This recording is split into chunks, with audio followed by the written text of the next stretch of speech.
Thank you, Mr. Chairman. It's good to see you and our ranking member here today and leading this committee on both sides of the aisle. I welcome the opportunity to begin what I hope will be a constructive Congress overseeing the ongoing response to COVID-19 and evaluating lessons learned so that we can be ready to prevent and tackle future biological threats facing Americans.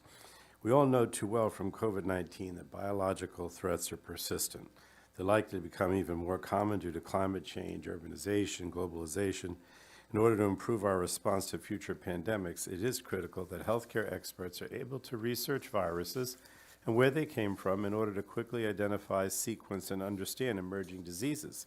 And this research allows us to develop countermeasures to help prevent death and disease. Now, none of this is possible without ongoing long-term government support for scientific research. As an example, it was Congress's decades-long investment in basic research that enabled virologists and researchers to develop safe and reliable COVID-19 therapeutics and vaccines in record speed.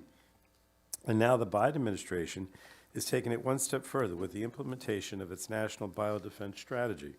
This strategy presents another opportunity to encourage collaboration amongst government and research sectors, enhance our capacity to prevent biological incidents before they happen, and respond to pandemics when they occur.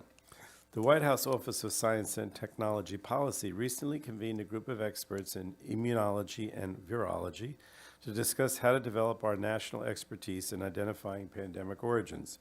I understand that at least one of our witnesses was in attendance, and I look forward to hearing about how Congress can further support productive collaboration between the research community and government in the future.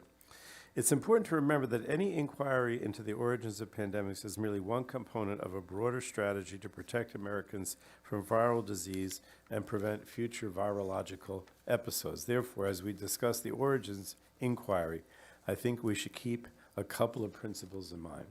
First, investigating pandemic origins is useful insofar as it helps us fulfill government's primary responsibility, protecting the health and well-being of citizens. Understanding past pandemics is essential to understanding future ones. For example, as our witnesses describe in their written testimonies, lessons learned from the studies of SARS-1, MERS, and H1N1 gave us the tools and infrastructure to quickly understand SARS-CoV-2 during the early COVID-19 outbreak. The lessons learned also enabled the record speed development of monoclonal antibodies and drug therapies. Unfortunately, it's only a matter of time before the next pandemic occurs, and it's critical that we apply the lessons that the research community has learned from COVID-19 to refine our abilities to identify, prevent, and respond to biological threats. The second principle, we must incorporate origin investigations into holistic funding and support of our public health infrastructure. This includes everything from strengthening our healthcare system, tackling the increase in zoonotic health risks caused by climate change, and creating an enabling environment for research and scientific collaboration. Third principle, we must keep politics out of any investigation.